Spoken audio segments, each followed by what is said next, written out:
High fly ball into right field. She is gone. In a year that has been so improbable, the impossible has happened. This one by Mattingly. Oh, hang on to the roof. Goodbye, home run. Don Mattingly.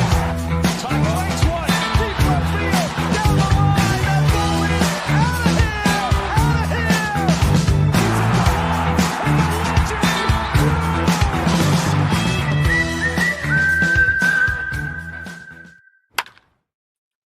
What's up, everybody? Welcome back to another episode of TableSetters, covering all things Major League Baseball. As always, I'm Steve, joined by my tag team partner, Devin. What's going on, man? What's up? What's up? Episode 88. Welcome, everybody. Steve, I know this is not really why we're here on this episode tonight, but I just got to say, I don't know about you. I've spent a good portion of my Thursday evening here, aside from putting my kids to bed, watching the debut of Jacob Misiorowski. If you have not, if you've been busy for the past couple hours, go find a recording of this and watch it. It's been absolutely electric. Just another young stud that is showing the game of baseball is super, super healthy for the future. So no warming up of the bullpen here. Today's guest is one of the most insightful and articulate voices in baseball media today. Jack McMullen is a radio broadcaster for the Miami Marlins, and of course serves as the director of podcasting and host at Just Baseball, where he's played a key role in building one of the most respected and forward-thinking platforms in the game. Definitely part of the new generation of baseball minds, helping to shape how we talk about the game. And we're thrilled to have you on, man. How's it going today? We're good, man. Who do I have to Venmo for that intro? That's unbelievable. That's all me, man. All the respect to you and everything you've done. We've been talking about having you on here for a while, and we've been watching from afar. So we very much appreciate you bringing what you're bringing to the game of baseball, all capacities now with the Marlins and obviously in the podcasting platform. Thank you, man. I'm happy to be here and really fired up about what you guys are doing too. I mean, this is I think we're hitting like this iteration of baseball coverage where you need more like this, and it's great to see you guys doing what you're doing. And yeah, happy to join you. Well, Jack, we're pumped to have you on here. We're going to talk a lot about the Marlins throughout the night here, but I want to start with a little bit about Just Baseball. Obviously, you guys have done such a great job for years now. If you will, just tell us a little bit about the history, the beginnings of Just Baseball, and where you think it's headed in the future. Yeah, so it really started as a side project for me personally. Arm Layton and Peter Apple, who are the co-founders of Just Baseball, they set out with an idea for a website in 2020, I want to say, like December of 2020, and that kind of bled over into January of 2021. And I think it was March of 2021, they got in touch with me and said, hey, we have this idea for a website and a corresponding podcast. And we're thinking half an hour, once or twice a week, whatever is convenient for you. And at that point, I was in single A with the Fort Wayne Tin Caps, and I was like, yeah, they're some college buddies. I, would absolutely talk baseball for half an hour twice a week with some college buddies, and definitely don't need to make any money on that. And we're good. So we did that. Peter had an amazing idea of clipping parts of the podcast and putting it on TikTok, and things blew up from there. If you're not on social media, you are behind the eight ball. And we really jumped in at a great time on TikTok and Instagram, and things continued to blow up from there to the point where, our website has several members of the Baseball Writers Association of America. And, we're doing good numbers on social media, and the podcast network actually did, I think it was 1 million downloads within the first year of its existence, which was hard to wrap my brain around, but it blossomed into something that was way larger than I could have ever forecasted. And, I have no idea if they were even forecasting that, or at least forecasting that it happened that quickly. So, no, it's been really cool. So our whole thing, we set out in 2021, to kind of create one-stop shopping for baseball coverage. So you can get your major league coverage, you can get your minor league coverage. So if you were locked into the call-up, you knew all about Jacob Misiorowski 2.5 years ago. If you want your college baseball coverage, we've got you there. Draft stuff, collectibles stuff, everything should be in one place. And we feel like we have that with Just Baseball. So continuing to scale that. Well, I know you mentioned college baseball as well in there, minor leagues. Aram and Peter, from listening to the latest episode, I know they're on their way to Omaha. Maybe they're there already. Yeah. I got to ask very quickly, do you have a pick going forward here at the College World Series? No, so I'm not good at the picks. I'm not good at picking a team, and it's like I think that they're going to go far. What I do is I seek out individuals to watch. So like when Cade Anderson makes his start, I will be watching Cade Anderson, the LSU left-hander. I will be watching Jamie Arnold make his start. Actually, no, he got bounced, right? Florida State got bounced. I believe so. Yeah, Yes. Florida State got bounced, but that kid Arquette on Oregon State, I will be watching him. The kid Aloy at Arkansas, I'm going to watch him. And then apparently Coastal has a good catcher. So, I'm going to do my speed run of the possible first round picks, and whoever's playing in Omaha, I will be watching. So before stepping into the Marlins radio booth, you were behind the mic for the Indianapolis Indians, the AAA affiliate for the Pittsburgh Pirates. And naturally, we have to ask the question, what was it like witnessing Paul Skenes up close and having the chance to call his starts firsthand? It was amazing, and we just flew out of Pittsburgh to DC, and it was great to see Paul for a little minute. And opening day was funny because my first Major League Baseball game that I ever called was a Paul Skenes start. And I've said this to a couple of people. I really don't know if I'm in the position that I'm in right now if not for Paul Skenes. And what I mean by that is it takes a generational minor league baseball player for minor league clips to make their way around social media. And that, I know, was the first time that a lot of people heard any game that I had ever called was Paul Skenes starts. And they're like, oh, like this is fun. And it was really cool to kind of have that juice. And a lot of my, a lot of my tape came from Skenes starts. So that was kind of poetic for that to be opening day. But he's a great person. He's one of the smartest baseball minds that you will ever find. And he's damn good at what he does. It has been a joy to watch that. And it's funny, my broadcast partner in Indianapolis, his name is Howard Kelman. He's in year 49 as the voice of the Indianapolis Indians. Wow. I was sitting there with Alex Cohen, who's now Boog Shambi's fill-in on Marquee for the Cubs telecasts. And he was the voice of the Iowa Cubs last year. And we were just sitting around. Aram was there. Howard is called Randy Johnson. Ben Sheets was a humongous prospect. He's seen X amount of Hall of Famers make their way through the minor leagues. And Alex asked him, who's the best arm that you've ever seen? His first year of minor league baseball was 1974, I believe. And without hesitation, he said Paul Skenes. And that just took us back. It's like, wow, this guy might actually be that guy.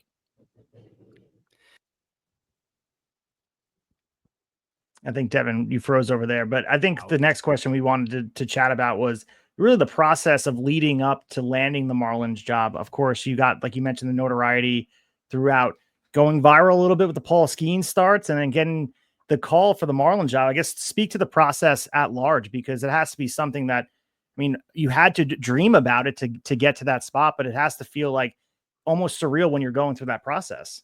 It was amazing. And I lost sleep. Like at points in that process, you start to toss and turn thinking about, what could happen, but what probably won't happen. The odds are always stacked against you when you pursue opportunities like this. These are also not jobs that are posted on Indeed.com. Like you're not going to be scrolling on LinkedIn and finding an opening for the radio play-by-play announcer for the Miami Marlins. So, it's just monitoring, hey, what seats are open. Kyle Seeloff ended up getting elevated. He took the TV job, and Kyle does an amazing job on Marlins telecasts. And obviously when he elevates, that the Marlins are looking to add a radio announcer. So you just figure out who on earth you can possibly email. So I figured out who the right person to email was, and I sent him my resume and my reel, and tried to filter as many recommendations as I could to those people. And all of a sudden there was an interview that was lined up, and then another interview, and an interview after that, and then another interview, and then all of a sudden here we are in Jupiter on February 17th. That's amazing. There was a lot of discourse about that type of process when John Sterling's seat had been let up, and Dave Sims, of course, got that great voice of the New York Yankees now in WFAN.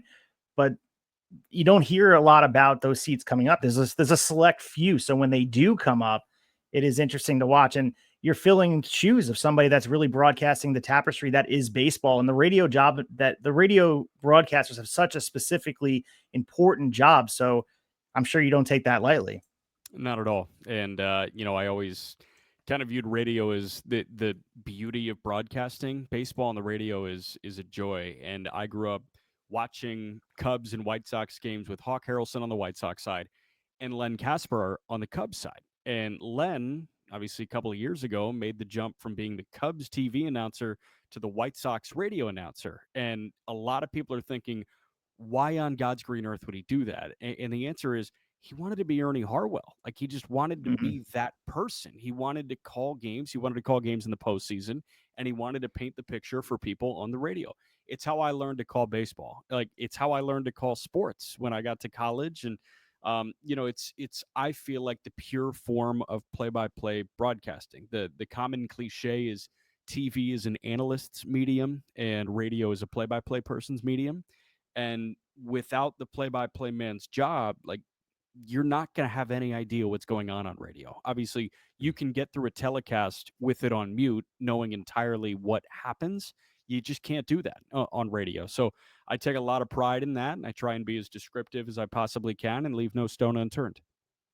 So your time with the Marlins couldn't have started with more drama. 3 walk-off wins in the first 4 games. So stepping into the big leagues to have your first week in the booth unfold that way, what was it like with the electricity straight out the gate? It was the first time I ever really needed cough drops to call a baseball game. It was like the following week, and I was like, wow, my voice is kind of starved right now for just smoothness. Like, I felt the gravel kind of building up in there, but it was amazing, and it was one of those weekends that gets your heart rate up. And I didn't need my heart rate to spike any more than it already had on opening day, because it's just opening day of year 1 in the major leagues. But for that to go down to the wire and for Kyle Stowers to walk it off with a single down the right field line on something that he was bad at last year, elevated fastballs, he was just not catching up to. And he caught up to 96 from David Bednar on the top rail of the strike zone, and he ripped it pull side, and it was amazing. So that was amazing. And then game 2, for it to happen again and for it to go 12 innings, I was floored. And then for the series finale to result in a walk-off wild pitch, I was even more floored. But I've always done this thing where I dissolve a cough drop, like a Hall's cherry, in a bottle of water, and I just kind of sip the cough drop throughout the course of the game. And I always just did it not as a good luck charm, but just better safe than sorry. I really needed it after that opening weekend. Let's talk about Sandy Alcantara a little bit. His year has been so interesting, returning from major injury, obviously. Started the season basically as the apple of everybody's eye as far as looking towards July trade deadline, like who might be able to grab Sandy. A couple years left in the contract, so even more enticing. Fast forward almost 3 months later, he's obviously struggled way more than anyone could have imagined, understandably coming back from the injury he's coming back from. However, 6 shutout innings the other night. Yeah. Do you feel like he might be turning a corner at this point? Absolutely. And I think that you brought it up twice. Like, you brought up the most important aspect of Sandy Alcantara. He's recovering from a major elbow surgery. I think during spring training, when he did not allow an earned run, everybody said, oh, he's Sandy. He's bigger than torn UCLs. I think we're going to do the same thing with Garrett Cole. If he struggles when he comes back, it's like, oh, he's Garrett Cole. He's bigger than a normal human being. Turns out Sandy Alcantara is a normal human being that, it went under the knife to get his UCL fixed. I think that this guy is trying to figure out and has figured out a way to survive without the pitch that made him a Cy Young Award winner. Obviously, when you watch Sandy, you think about a 99-mile-an-hour sinker, but the pitch that really made him a Cy Young Award winner and consensus the best pitcher in baseball in 2022 was that changeup, right? It was 92. It dove. It was kind of the same shape as the sinker, but it was 7 miles an hour slower, and it was a ground ball machine, and it gave him the sporadic whiff that he needed. And that sinker changeup combo got him through 230 innings in one season, which is unheard of right now. The changeup, you ask anybody coming back from Tommy John surgery, is the last pitch to come back because it's a feel pitch. You got to feel it off your fingertips. A breaking ball, you can just rip. And a fastball, obviously, you got to kind of feel it off the edge of your fingertips and you want to spin it a little bit. But at the end of the day, you're just throwing as hard as you can and you're trusting your mechanics to get it to the right spot. With a changeup, you really got to feel your hand turn over, and you got to feel that baseball off your middle finger and your ring finger and your index finger, or on your pinky finger, pardon. And I feel like he was just struggling to do that. And you look at the strike rate with the changeup, it's down about 10, 12% from where it was, not just in 2022, but in 2023. So he's figuring out ways to work around not having a changeup right now, and the changeup is slowly but surely coming back. And that start against Pittsburgh was so encouraging, man. I mean, I work with Steven Strom and I'm working with Scott Kornberg right now. And we, after he got through his 6th scoreless inning, gave each other high fives. It's like, that's Sandy. And that has to feel so good for him. I know Colorado, that start gave him a sense of relief. Like, okay, I can do this. And Pittsburgh almost gave him that extra pep in his step. Like, oh, I'm the man. In case you forgot, in case I forgot, I am the man.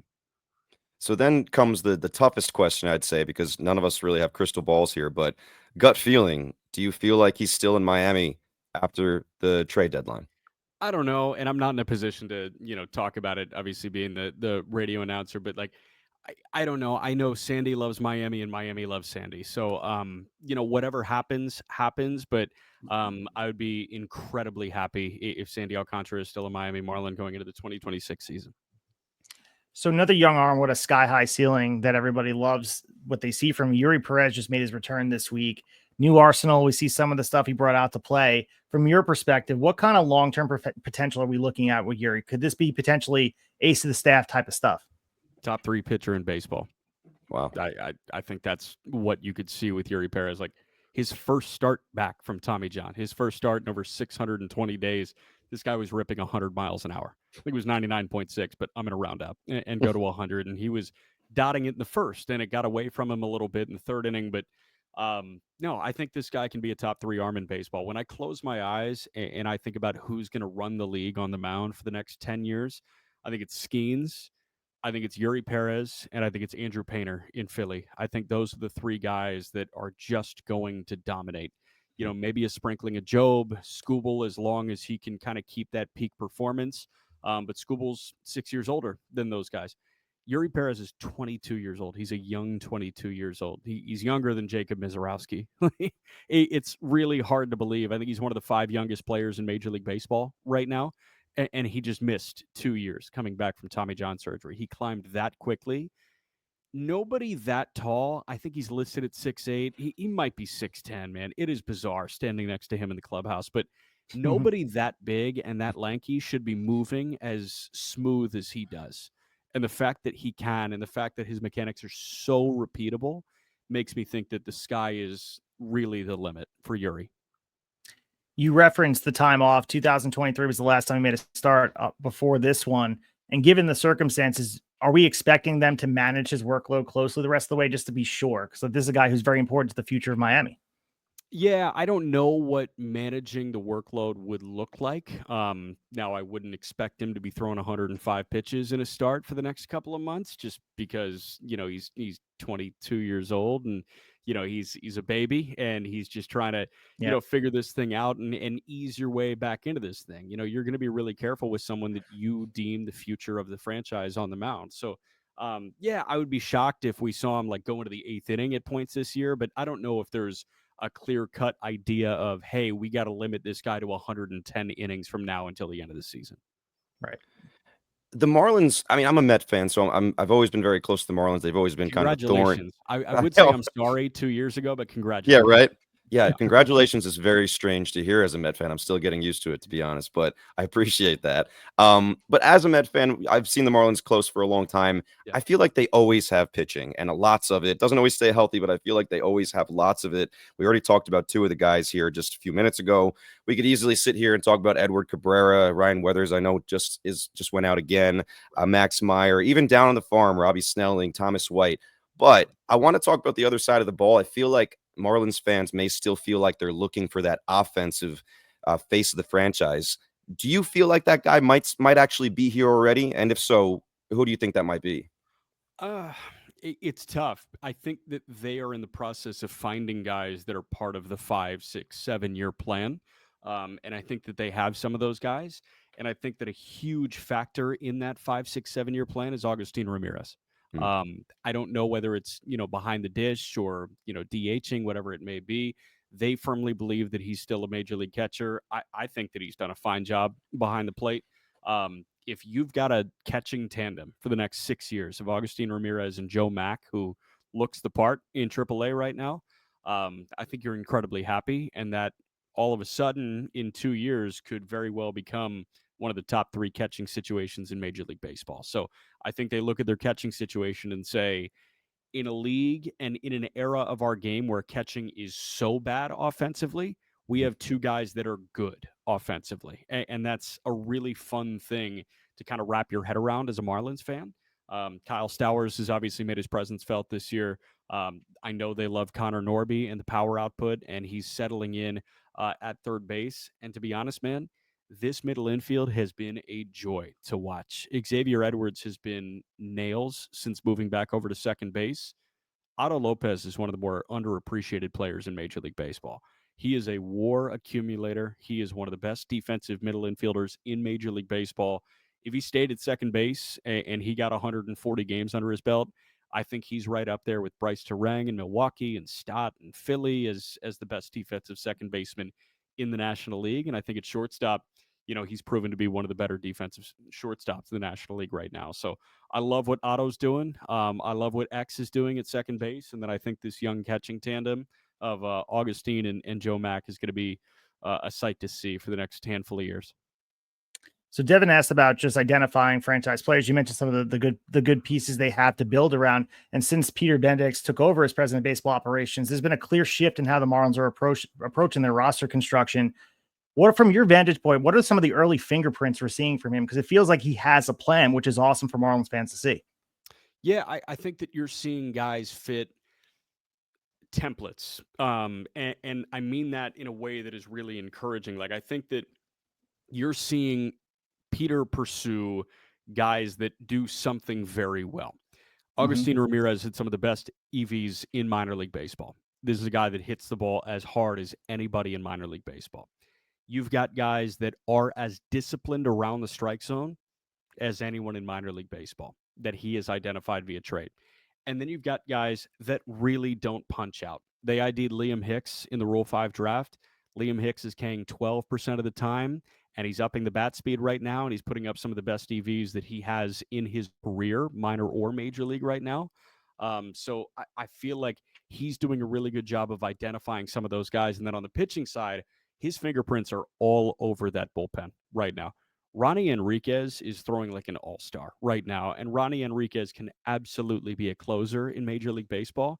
This guy was DFA'd by the Twins, and Peter saw a guy that is 5'10", but releases from a well below average release height and has an electric carry fastball. I mean, Major League average release height is 5'9". Major League average vert is about 16 inches. Ronnie Enriquez is getting 19, 20 inches of induced vertical break from a 5'4" release height. It's really hard to fathom what he's doing, and then he's got a high 80 slider working off of that, and he's got a good changeup too. He's IDing guys in the bullpen, and he's IDing starting pitching prospects that fit good templates that are indicative of success at the major league level. And there are a lot of boxes that good pitchers check in the big leagues. He's IDing guys that check a lot of those boxes. So we've mentioned here several names, the exciting talent that is on the field this year, super young, but exciting young arms. There's been dramatic finishes that we mentioned as well, some breakouts, but attendance has still been notably down at times here around the league, not just in Miami, but around the league in certain places. And other places, it's been fantastic. From where you sit, do you feel the energy around the Marlins team is starting to build? And are there signs that the fan base is beginning to re-engage with the new era of Marlins baseball? Yeah, I do. And obviously I think that that's going to take time. And at the end of the day, fan base wants to see winning baseball, and they want to see, the win total continue to climb year over year. And that's going to get more people to the ballpark, but exciting players are also going to get more people to the ballpark. And I think not only is the baseball side doing a tremendous job with that, but the business side is doing a tremendous job with that as well. If you haven't been to a game at Lone Depot Park, it is a really good experience. Like, it's an incredibly underrated ballpark. It is a clean ballpark. It's a nice ballpark. It's an entertaining ballpark, even in between innings and all that. And it just has a good vibe around it. It's a good place to go to a baseball game. And the on-field product continues to climb. So I do really feel like this organization is on the up and up right now. And I think that attendance is going to reflect that in due time. So we saw some speculation. Devin mentioned before, Sandy, about the trade deadline. Jesus Sanchez naturally drawn some attention as well for some teams that want a little bit of bop in there. But a recent piece from Just Baseball's Matthew Schmidt highlighted some of under the radar guys could quietly help some contenders. We got Dane Myers getting some interest, Cal Quantrill, Otto Lopez.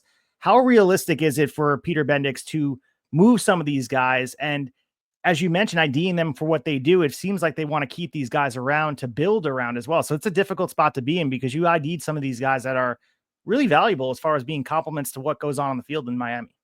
Yeah, it's interesting. And, you mentioned a lot of guys with a lot of years of control left. And, that is kind of the tough part, right? Do you part with somebody with several years of control remaining, or do you build with them? And, that's obviously a question that Peter and the rest of the front office is going to answer over the next, 6 to 8 weeks. But Yeah. I don't know. I would be a little surprised if there was a lot of movement from the Marlins side. To be honest, I think that they really like some of the young pieces that are here right now. And a Dane Myers, like, he looks like he can be a very good Marlin moving forward. So I don't know what they're going to do at the trade deadline. But just kind of looking at other teams too, are we asking Colorado if they're dangling Hunter Goodman? I don't really think so. So I think we fall into, as a baseball media landscape, we fall into a bit of a pitfall where we just look at teams under 500 or in last place in a division and say, that guy's decent. He should be traded. Like, that's just not how this thing works. You know what I mean? So I don't think every White Sox is going to get traded. I don't think every Rocky is going to get traded. I don't think every Pirate is going to get traded. And I don't think every Marlin's going to get traded. So, Jack, we'd love to kind of go around the league with you a little bit here in general. If we start with the big picture, just around the league, we're seeing obviously clear contenders start to emerge, a few surprise teams outperform expectations, and obviously some notable disappointments as well. From your perspective, just around the league, what has stood out the most, whether it's teams, players, or trends that you've seen? Detroit proved me wrong. Detroit looks like the second best team in the American League, and I did not think that they were going to be in that. Tarek Skubal, I thought Detroit was as reliant on Tarek Skubal as any team was reliant on a single player in Major League Baseball. They can be, but I didn't know that a pitcher could put a team on his back quite like Tarek Skubal is putting Detroit on his back. The offense is much better than I could have ever given it credit for. And some of that was Javi Baez standing on his head for a month in center field. Some of that was Spencer Torkelson getting off to a way better start than I thought he would, because I watched way too much AAA baseball with Spencer Torkelson in the lineup. There are just some guys that are performing better than I could have ever expected them to perform. I know AJ Hinch is a very good manager. I know he's awesome at bullpen management, and I know that he's got some insane stuff in that bullpen, but that team as a whole has been better than I was expecting. I thought Philly and the Mets were going to show flaws at certain points. Philly's showing more flaws than the Mets, but this is going to become an all-time race for the NL East. That's the thing that jumps out to me. And then I had some doubts about the Cubs, and those doubts got emphasized when Justin Steele was lost for the year, and those doubts got even more emphasized when Shota Imanaga hit the shelf with that hammy, and I had no idea when he was coming back. And the Cubs continue to prove me wrong. Pete Crow Armstrong, I thought, was an incredibly volatile player, and it turns out he's just flat out awesome. So I like eating crow on things like that. So I'm eating crow on the Tigers, and I'm eating crow on PCA. Looking at some of the milestone marks in the season, Memorial Day, 4th of July, and of course the All-Star break. Yeah. It's what we look at. You mentioned the NL East and then shaping the storylines, but what's something you think isn't getting nearly enough attention right now? You mentioned the Tigers, but they're, of course, a little bit of the media darling right now. Is there something happening in baseball that no one's talking about that they should be talking about on every corner, every water cooler, everywhere? I think that young superstars are blossoming, and there are a couple of guys. I think Yoshinobu Yamamoto is still somehow underrated. That guy is one of the best pitchers in Major League Baseball. Nobody talks about him like it, but we're 12, 13 starts in, and Yamamoto's got a 2.2 ERA, and he's putting every pitch exactly where he needs to. I think that James Wood is somebody that everybody should be talking about right now. I think Corbin Carroll is proving that he is a legit superstar in Major League Baseball. I think Pete Crow Armstrong is proving that he's a legit superstar in Major League Baseball. So it's, for me, young guys that are not rookies blossoming to a level that is superstar adjacent. Are they Bobby Witt yet? No. Are they Ellie De La Cruz yet? No. But at the end of the day, James Wood's going to sell a ton of jerseys in DC, and Carroll is going to continue to sell a ton of jerseys in Arizona. And Crow Armstrong is going to continue to sell a ton of jerseys in Chicago. And Yamamoto is LA's saving grace right now. Like, you look at the consistent pieces in that rotation, it's like Ben Kasparius is a bridge man, and then Clayton Kershaw for the last like 5 turns. And it's just that guy. It's just Yamamoto. So I think those guys, like either sophomores or third years, really breaking out right now is the thing that jumps out to me most. I mean, speaking of the all the youth, we've mentioned it a few times. It just seems like baseball's in this place, which is really awesome, where almost every single night it seems like it feels like we're getting to watch a kind of prospect that's had some hype debut. I mean, we just had Roman Anthony a few nights ago. Obviously, we've all been talking about him for a couple years now, if not more. Jacob Misiorowski, we mentioned tonight. I just saw something go across the screen. Christian Moore is called up by the Angels in true Angels fashion.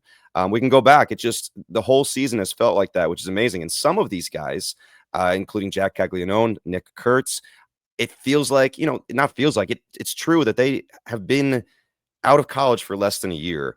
In that regard, could you see a world where the Major League Baseball draft finally starts to get a little more hype? Maybe not to the NFL level, but being that we're seeing these guys quicker, do you feel like that can help the viewership of the draft? I think we're already there, man. Like, I thought 2023 was the biggest thing to happen to Major League Baseball, that draft class, where you had Skenes, Cruz, and Langford at the top. And then you had somebody that was going to be a slower burn, but as famous as most of those other guys in Max Clark right there. And then Walker Jenkins, if he can stay on the field, that guy looks like a future superstar for the Minnesota Twins. So that top 5 of Skenes, Cruz, Clark, Langford, Jenkins was unbelievable. And I think that did a bunch of favors to the 2024 draft and the coverage there. It was at the Fort Worth Stockyards. I think the coverage this year is going to be really good. This is a class that doesn't have that clear-cut top 3. That's a little concerning to me when you just look at overall ratings. It's, I can't wait to see where, so-and-so goes. But if this guy, Rock Chalowski at UCLA next year, turns into one of the best shortstops that we've ever seen at the college level, like, we're right back there in 2026. I also think that the pivot to having this over All-Star Weekend was massive for the draft. But my overarching thought on the draft is this is as good as college baseball and high school baseball have ever been. It's not close. A guy like Skenes would have been getting outs in Major League Baseball like his junior season. Chase Burns, same deal. I think that guy could have gone 6 innings of 2-run ball as a junior at Wake Forest. Hagen Smith last year when he had command of the strike zone. There are a lot of guys like that, man. I think Jamie Arnold could make 5 starts in the minor leagues and be ready to go in Major League Baseball. So I think the fast track through the minor leagues helps with the draft coverage. And I also just think the skill level that these guys have and how it's just leagues better than it has ever been is a huge driving factor into that. I got to ask now, as a broadcaster at the major league level, and I know it's just been a few months into the season, so you're just getting started. But is there a favorite road city or stadium in your head that you enjoy going to? I mean, it could be because of the ballpark atmosphere, the broadcast setup, vibe of the city itself, maybe even just a post-game meal somewhere you like to go afterwards. Is there somewhere that stands out so far that you like to go to? I had heard that the Philly cheesesteak in the Philadelphia Phillies road clubhouse was the best cheesesteak in Philadelphia, and I was not disappointed to get that. Honestly, so I'm from Chicago. The Chicago trip we made was really cool for me. We started at Rate Field. They dropped the guaranteed this year. I don't know why, but I grew up going there. I was going probably 5-10 times a summer. And every year the treat was going to Wrigley for a game, and in calling games on the south side and the north side of Chicago in the same week was the pinch me week for me. But in terms of just ballpark feel, first game in Philly was crazy. Bryce Harper hit a first inning home run, and you hear that roar of the crowd and you feel that place shake, and it's like, wow, okay, it's a little different here. Understanding just how freaking huge the Jumbotron at Citi Field was a sight to behold. And then, man, I thought Petco Park was crazy too. And then Dodger Stadium, checking that off. they don't blend together. I thought that was the coolest thing. I feel like in football and basketball, these road venues would blend together because it's the same thing. But beauty of baseball, there are 30 teams, 30 different playing fields. Like everything looks different. And the allure of the ballpark is flat out awesome. So that's been a joy to get to experience. So I think you guys are heading out to Cincinnati in July, the first week in July. Yeah. You got to give us your opinion on Skyline Chili if you have one. It's highly debated. People in the Ohio region love it. Some people despise it. Do you have any experience with Skyline Chili, and will you be trying it when you go to Great American Ballpark? I have experience with Skyline. I have a negative experience with Skyline. I think it is loosely akin to dog food, and I'm good. We should clip that for sure, dude, because like people are passionate about it. And like I like the shredded cheese portion, but they stack that on there and it's cold cheese. It's a whole thing. And I was wildly disappointed, but I'm I good. digress I'm over good. here. Never putting that in my system, literally ever again. So as far as we wrap this up over here, and again, we appreciate you giving us so much of your time tonight on your busy schedule. You've had such a unique path going from breaking down prospects, hosting podcasts, calling walk-offs in the big leagues now. As you look ahead, what excites you most about where the game is headed, both on the field and the way it's being covered by podcasts like Just Baseball? Yeah, I think this game is, in a good way, as individually based as it ever has been. I think that a lot of people, even 10, 15 years ago looked at the Twins. Oh, the Twins were great. The Royals were great. This Yankee team was great. This Dodger team was great. Now we watch Paul Skenes. We watch Hunter Brown in Houston. We watch Ellie De La Cruz. We tune into guys. Like I tune in West Coast eighth inning to see Randy Rodriguez. It is becoming a player driven sport. And I think that's really cool. And I think that players kind of controlling the game is awesome. Now, do I want them controlling the game to the level that the NBA has players control the game? No, because that kind of has just become a show, and it's bizarre to me that there's no team identity there. It's just, hey, come watch Kevin Durant run ISO for 48 minutes a night. It's weird. But I think that each team having a star of their own, like going to the ballpark knowing that you're getting Jackson Chorio for Milwaukee, is cool to me. And if you go for a Mizorowski start, that's great. And if the Nats are coming to Anaheim and somebody in Orange, California wants to see Mackenzie Gore pitch, they can go do that. Like there are just so many guys that have become must-see TV or enjoyable watches in baseball that I think the baseball media landscape can do a great job of documenting those guys. And hey, here's how they're awesome. There's more information that we have now than anybody has ever had in the history of ever. Like Baseball Savant is the single best website on the face of the freaking earth. And Spot Track is second. I love contract structure and all that stuff. Every single tool you need to play GM is there for you. And I think people can have a field day doing that. And if you can talk about this game in a way that makes sense and you can put together measured takes, it's going to beat the hot takes. That's what I'm most excited for. You don't need to spew BS to get clicks. You just need to be smart with this stuff. And if you're measured, if you are strategic in what you're talking about, you have a lot of people that ingest baseball media that like nodding along and saying, you know what? I can see the vision. You're right. I think it's cool that more and more people do that now with the accessibility that we have. I love that point. We talk on here all the time about how we have a few reviews on Apple Podcasts, on Spotify, and some of our favorite ones are the ones that say, we're right in the middle. Like we're not just trying to do hot takes. We're not just trying to get clicks. And that's why we do this, because that's what sports media for a while had become. It's just all hot takes. Who can say the more ridiculous thing? Right. And in that vein, my last question would be for anyone that's younger that has the hopes and desires of maybe going into some types of sports media or broadcasting, any advice for someone looking into that? Do it and be you. And I'll explain both of those.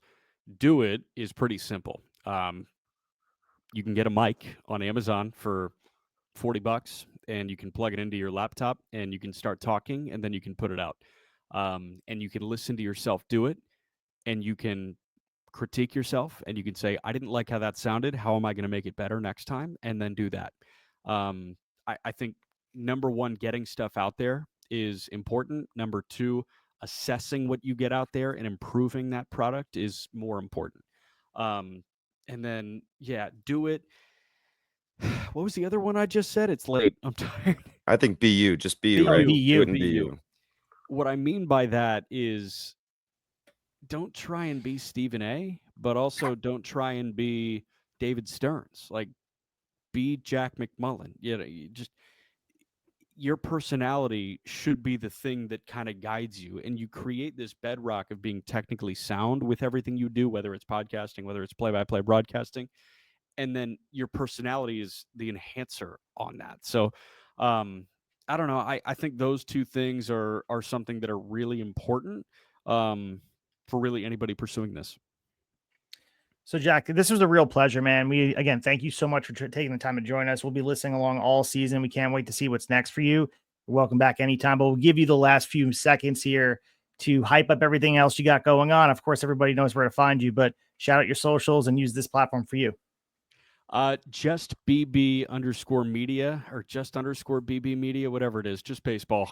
Just find it on Twitter and find it on Instagram and TikTok and all that stuff. But so proud of everything that we're doing over there, and watch as much Marlins baseball as you possibly can and listen to it on the radio. MLB TV is beautiful for that. You can change the broadcast overlay. So I think Kyle's awesome on the TV, but bias, I think the radio is great too. So yeah, man, just tune in any which way you can. But I really appreciate you guys having me. This is awesome.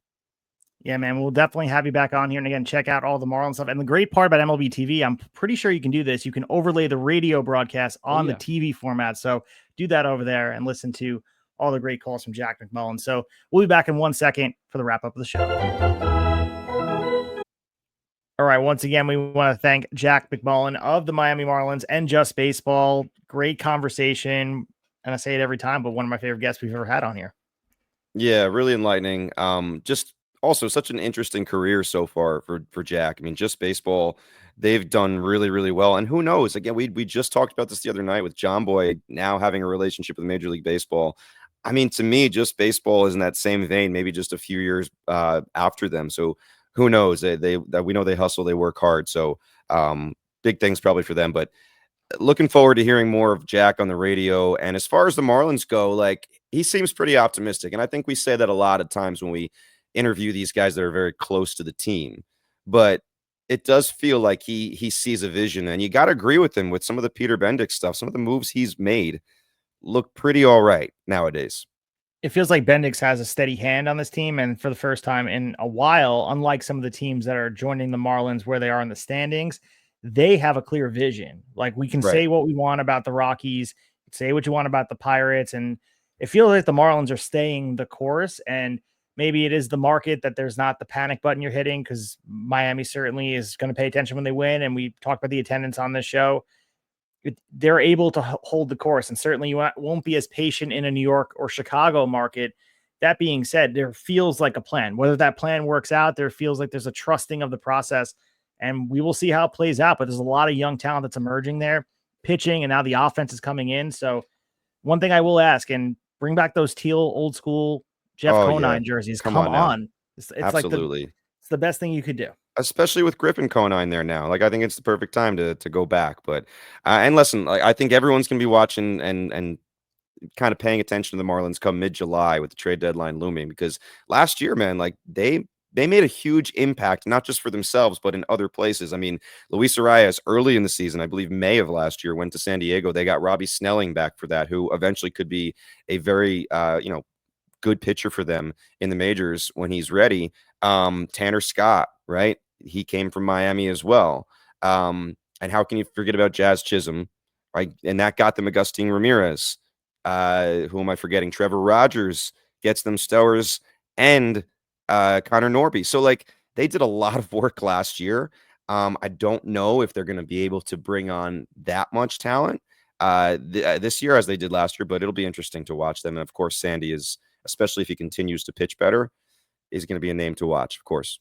Oh, absolutely. He mentioned the control of some of these younger players. They are a fascinating bunch to watch, but I think they'd be hard pressed not to trade Sandy if the deal is right. I mean, this is sort of what, this is what you kind of got your hopes up this season. That type of pitcher in a postseason push for a lot of teams could be that guy, and you can have someone overpay. And I think that's what the Marlins are looking for. It's going to depend on the performance. If he can do a little more of what he did this past week, then teams will be interested. If he's kind of back and forth and has some more blow up starts and struggles, I think the Marlins may still get some offers, but it might be like, hey, listen, we still have control of this guy. Let's hold on to him for now.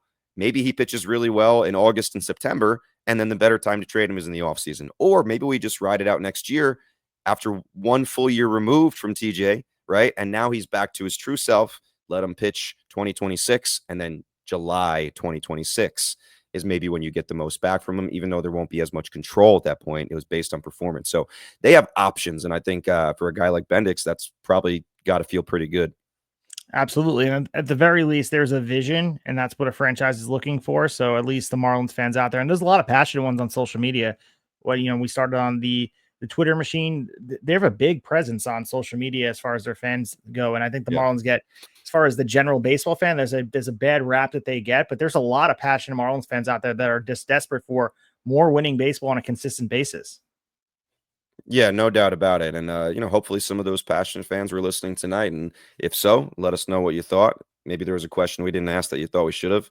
Maybe there was an answer of Jack's that you loved or that you didn't like. Let us know. We always like the feedback. Maybe you love Skyline chili. Devin, you didn't give your opinion on Skyline.